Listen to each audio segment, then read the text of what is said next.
नमस्कार दोस्तों। आज SC ST OBC की जितनी भी जातियां हैं उनके लिए एक अहम जानकारी है। ये आप लोग बहुजन दलित मूल निवासी नाम सुनकर किसी के भक्त बन जाते हो और वो चंद लोग जो भी कहते हैं वो करने के लिए तैयार हो जाते हो और वो लोग तुम्हें ब्राह्मण के नाम से डराते हैं और तुम्हें मनुस्मृति के नाम से डराते हैं। आप कभी नहीं सोचते बहुजन मूल निवासी दलित जैसे शब्दों के पीछे का षड्यंत्र क्या है, और वो तुम्हें तुम्हारा सच्चा इतिहास कभी नहीं बताते, क्योंकि तुम्हें तुम्हारा सच्चा इतिहास पता चल जाएगा तो तुम्हें अपने पूर्वजों पर गर्व होने लग जाएगा। अब अगर तुम्हें अपने पूर्वजों पर गर्व होने लगेगा तो तुम चमारवादी संगठनों में जाना बंद कर दोगे, और इसी कारण ये बहुजन का राग अलापने वाले लोग तुम्हारा इतिहास तुम्हें नहीं बताते। कहीं तुम्हें अपनी जाति पर गर्व न हो जाए तो इसलिए चमार तुम्हारी छवि गिराने की कोशिश करते हैं।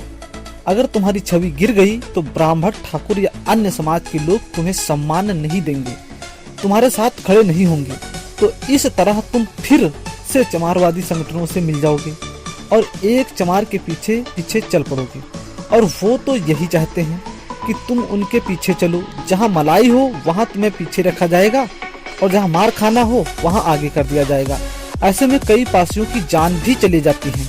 प्रतापगढ़ जैसी घटनाएं इसका उदाहरण है। लेकिन चमार की जान नहीं जाएगी, क्योंकि चमार सदा होशियार होता है। आंखें तो सिर्फ पासी समाज के लोगों ने बंद करके रखा हुआ है। चमार तुम्हारी छवि कैसे खराब करते हैं? वो लोग तुम्हारी जाति के नाम से ही सोशल मीडिया पर एक अकाउंट बनाएंगे और उस अकाउंट से हिंदू देवी देवताओं का अपमान करेंगे, लगभग सभी महापुरुषों का अपमान करेंगे और उसी नाम से सुअर पालन जैसे शब्दों को स्वीकार करेंगे, ताकि तुम्हारी जाति के प्रति सर्व समाज के लोगों की नफरत बढ़े और उसी नफरत के कारण अपने आसपास की तुम्हारी जाति के लोगों को शिकार बनाया जाता है। तब यही चमार फिर से तुमसे कहेंगे कि देखा, इसलिए कहता हूँ मनुवादियों से तुम दूर रहो। असल में षड्यंत्र उन लोगों का ही होता है और शिकार हो जाता है आम पासी नागरिक। और वही चमार संगठनों के लोग तुम्हें सुअर पालने वाला कहकर तुम्हारा मनोबल गिराएंगे, क्योंकि उन्हें पता है कि किसी को अपने साथ मिलाना है तो उसका मनोबल गिरा दो। ठीक उसी तरह मनोज अंतानी जैसे चमार कर चुके हैं और आर्टिकल 15 जैसी मूवी को सपोर्ट करके पूरे भारत में पासियों की छवि को धूमिल करने की कोशिश की है। इस फिल्म को रिलीज कराने के पीछे भीम आर्मी का पूरा सपोर्ट था। ऐसा ही षड्यंत्र तुम्हारे साथ चमार जाति के छोटे बड़े सभी नेता करते आए हैं। जब बसपा में राम समूह पासी की लोकप्रियता बढ़ने लगी तब मायावती ने षड्यंत्र के तहत उन्हें पार्टी से निकाल दिया।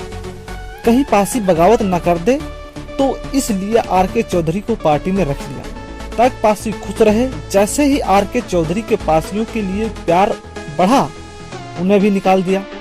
फिर इंद्रजीत सरोज, CL वर्मा जैसे नेता भी शिकार होते रहे। पासी समाज का इतिहास मिटाने में कोई कसर नहीं छोड़ी। लखनऊ में महाराजा बिजली पासी का किला तोड़वा कर अम्बेडकर पार्क बनवा दिया। जब उसे लगा कहीं पासी खिलाफ न हो जाए तो उसी किले में महाराजा बिजली पासी की एक मूर्ति भी लगवा दी ताकि पासी बगावत न करे। लेकिन पासी समाज उस हाथनी का षड्यंत्र नहीं समझ सका। मूल निवासी का नारा देने वाला वामन मेश्राम भी पासियों के साथ षड्यंत्र करने में पीछे नहीं हटा। जहां महाराजा सोहेलदेव पासी पर पासी समाज गर्व महसूस करता था, वही वामन मेश्राम उनकी भी जाति बदल दी ताकि पासी समाज जो गौरव महसूस कर रहा था वो नाक महसूस कर सके और उसका पिछलग्गू बन जाए। ऐसे ही बहुत से षड्यंत्र तुम्हारे साथ करते रहे। ये लोग तुम्हें अपने पूर्वजों के बारे में नहीं बताएंगे। तुम अपने पूर्वजों के बारे में जान जाओगे तो तुम्हें अपने पूर्वजों पर गर्व महसूस होगा। इसी कारण वो तुम्हें तुम्हारे पूर्वजों के बारे में कभी भी नहीं बताते। यहाँ तक अपने मंच पर पासी पूर्वजों की तस्वीर भी नहीं लगाते। अगर ऐसा करने भी लगे हैं तो निश्चित ही उसके पीछे का कोई षड्यंत्र है। और पासी कहीं भी सताया जाता है तो इसके पीछे चमारों का ही हाथ होता है, ताकि पासी और सर्व समाज के बीच नफरत बढ़ाई जा सके। अब यही बहुजन मूल निवासी का नारा देने वाले लोग तुम्हारा उद्धारकर्ता बाबा साहेब भीमराव अंबेडकर को बताएंगे, जबकि संविधान एक अंबेडकर की ही मर्जी से नहीं बना। संविधान सभा में 389 सदस्य थे। हर जाति समुदाय से संविधान सभा में सदस्य था। लेकिन ये मूल निवासी बहुजन का राग अलापने वाले बाबा साहेब के अलावा किसी भी व्यक्ति के बारे में नहीं बताते। अगर वो अन्य सदस्यों के बारे में बताएंगे तो बाबा साहब की छवि धूमिल हो जाएगी। हाँ, बाबा साहब का उपकार पूरे देश पर है, क्योंकि संविधान बनाने में उनका अहम रोल है। संविधान किसी भी देश का सर्वोपरि होता है और देश के संविधान को अपनी बपौती न समझे, क्योंकि संविधान पूरे देश की बपौती है। क्योंकि संविधान बनाने में 389 सदस्यों ने सहयोग किया था। ये वही मायावती हैं जो आरएसएस के खिलाफ जहर भी उगलती हैं और उसी आरएसएस को 10 लाख रुपए चंदा भी देती हैं। ये वही मायावती हैं जो ब्राह्मणों के खिलाफ फेसबुक पर एक पोस्ट डालने पर दलित समाज के व्यक्ति को पार्टी से निकाल देती हैं और उनके भक्त ब्राह्मणों को मनुवादी कहते हैं। और मायावती उसी मनुवादी सतीश मिश्रा के इशारों पर पार्टी चलाती है।